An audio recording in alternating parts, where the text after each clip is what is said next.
Salut à toi amateur de cap et de comics, je suis le Comixologue, j'espère que tu vas bien et que t'es prêt, car aujourd'hui nous rentrons dans un nouveau type de vidéo appelé les DC Archives, ou en français les archives de DC Comics, mais vas-y ça claque plus en anglais. Si jusqu'à aujourd'hui je présentais des comics et personnages dans les chroniques de DC Comics, les DC Archives vont te faire découvrir tant les films que les jeux et séries adaptés de personnages DC. Mon but est que tu découvres avec moi un univers aussi incroyable que what the fuck, et que tu connaisses des choses dont même certains fans ignorent l'existence.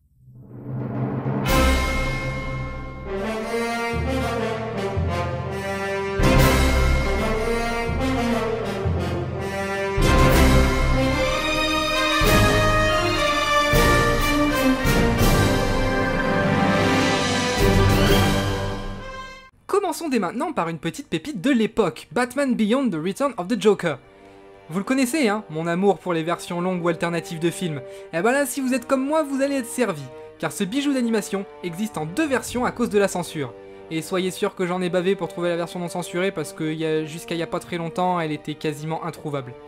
Bref, on va d'abord se pencher sur le cas de ce film d'animation bien connu, avec une présentation globale sans spoil, puis une analyse plus poussée des deux scènes importantes du film, avec spoiler, où nous étudierons ensemble cette censure et ce qu'elle essaie de cacher.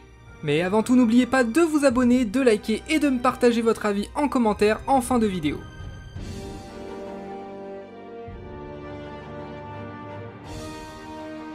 Mais tout d'abord, Batman Beyond, c'est quoi ? A l'instar du personnage d'Harley Quinn, Batman Beyond est une création de Bruce Timm et Paul Dini dans un souci de poursuivre l'univers qu'ils avaient lancé avec la série animée de 1992. La série suit donc les aventures de Terry McGinnis et la manière dont Bruce Wayne va lui passer le flambeau, d'où le titre français Batman la relève. Ce qui est intéressant avant tout avec cette série, c'est qu'on y retrouve l'atmosphère plus légère des productions fin 90 début 2000, ayant pour but de faire la transition vers une nouvelle génération et par conséquent un nouveau public. Mais pour être entièrement honnête, la série a pas vraiment l'étoffe des remises en question de la série Batman originale. Elle reste bien tout de même, mais on est sur un ton plus adolescent, et qui a un peu aussi ce syndrome de vouloir être cool et futuriste pour plaire aux jeunes. Sauf que, lorsque le film Batman Beyond est arrivé, le problème s'est posé. Là où la série de 92 et la série Batman Beyond sont assumées largement différentes, ce film se voulait une aura de mix entre l'atmosphère sérieuse et mature de la vieille série, tout en conservant le dynamisme et l'optimisme jeune de la nouvelle. Chose qui, bien qu'appréciée dans un premier temps par la critique, fut changée par les producteurs trouvant le film trop sombre.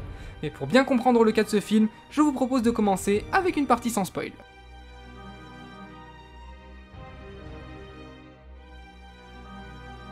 Donc, pour commencer, ce film d'animation est à inclure dans le canon de la série du même nom évidemment, et dans la continuité de Batman de 92, mais aussi de Superman l'Ange de Métropolis et Justice League Unlimited. Dans celui-ci, comme le dit son nom, 40 ans après sa disparition, le Joker revient mystérieusement sur le devant de la scène et n'a pas pris une ride, ce qui pousse évidemment Bruce Wayne à replonger dans ses souvenirs pour essayer de découvrir comment c'est possible. Et soyons honnêtes, la version censurée de ce film, donc, qui a enlevé notamment le sang et édulcore à fond les séquences de combat, ne peut pas marcher. Parce que le film repose justement sur le fait qu'il peut profiter du dynamisme de la nouvelle série, tout en gardant le percutant et le sérieux de la série animée de 92. Donc faire un film avec moins d'enjeux et de violence ne fait que montrer encore plus comme tout ça est nécessaire finalement. Mais vu que je vais rentrer dans le détail de la censure, je vous propose de passer en partie spoil.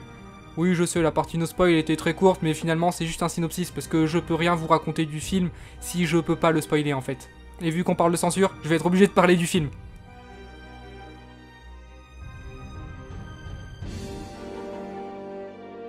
Bon, maintenant venons-en au point essentiel. Pourquoi la version censurée marche moins bien ? À partir de maintenant, chers amis, ça va spoiler dur, alors si vous ne voulez pas en savoir plus, je vous invite à lâcher votre like, vous abonner et à quitter la vidéo maintenant. Et pour les autres, on va commencer par le gros morceau, car j'aurai besoin de cette scène pour vous en expliquer d'autres.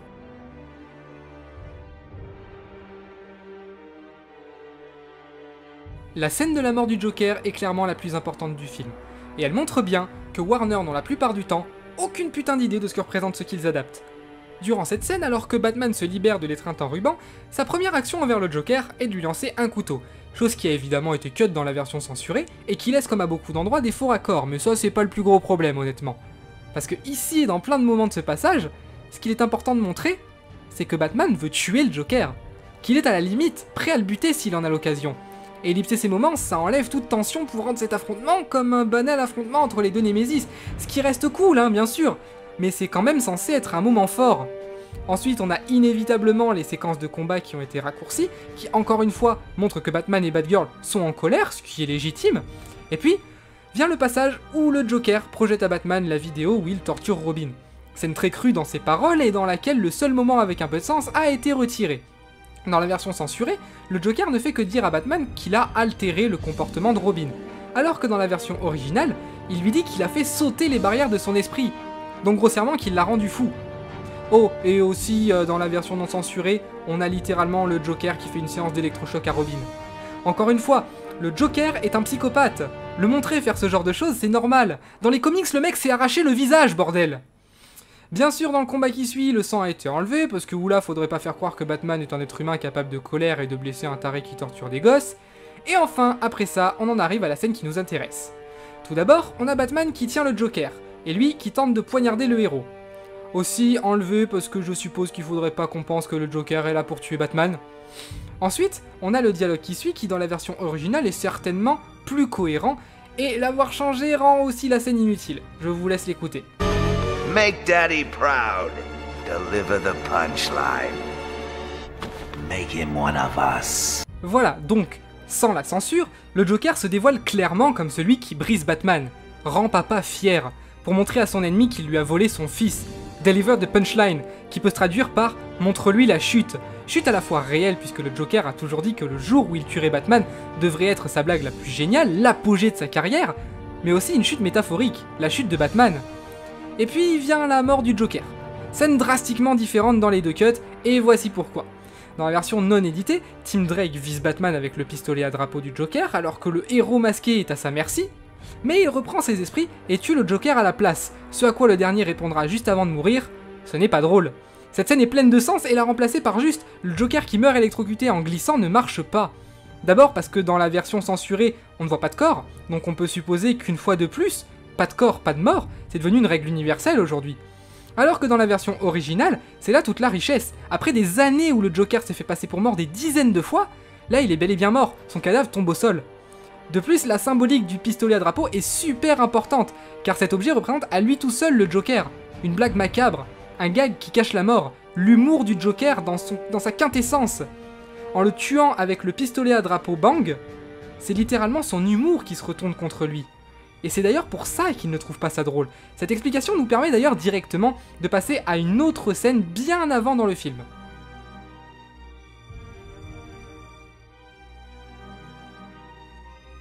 Le retour du Joker dans la version coupée est assez cool quand même, mais la version originale fait une fois de plus bien plus de sens. Dans la version censurée, le Joker tue Bonk avec du gaz hilarant, scène que je trouve pas trop mal en remplacement, bien qu'un petit peu facile. Mais la version non censurée nous montre à quel point les studios n'avaient pas compris le film. Dans cette dernière, le Joker tue Bonk avec le pistolet à drapeau, le même que celui qui a servi à le tuer une première fois. Et tuer quelqu'un avec ce qui a servi à le tuer, c'est du Joker tout craché, du comique de répétition, et si vous vous souvenez bien, c'est ce qu'il fait aussi dans la saga Arkham. Le Joker est tué par le titan du Dr Young qui empoisonne son sang, donc il injecte son sang à Batman pour que lui aussi en meure, et ultimement dans Arkham Knight, c'est ce même titan, en quelque sorte, qui ramène le Joker à la vie. Si je fais la comparaison avec Batman Arkham City, c'est parce que Paul Dini a aussi participé à écrire le scénario. Le Joker est tout en nuances, et le comique de répétition c'est quelque chose qui l'amuse beaucoup. Voilà pourquoi le fait qu'il tue Bonk de cette manière c'est très significatif. Mais c'est aussi important pour autre chose. Je vous rappelle que dans ce film, le Joker n'est pas vraiment revenu. C'est simplement Tim Drake, adulte, qui est manipulé. Alors le fait que son premier meurtre en Joker soit un meurtre avec cette arme, devait être un easter egg sur son identité. Chose qu'encore une fois, Paul Dini refera dans Arkham City avec le dialogue caché du Joker après qu'on ait affronté ces hommes dans la série une première fois, qui nous donne un indice sur la fin, sur le fait que Clayface prend des fois sa place. Bref, ce changement ne fait littéralement aucun sens et enlève la portée symbolique.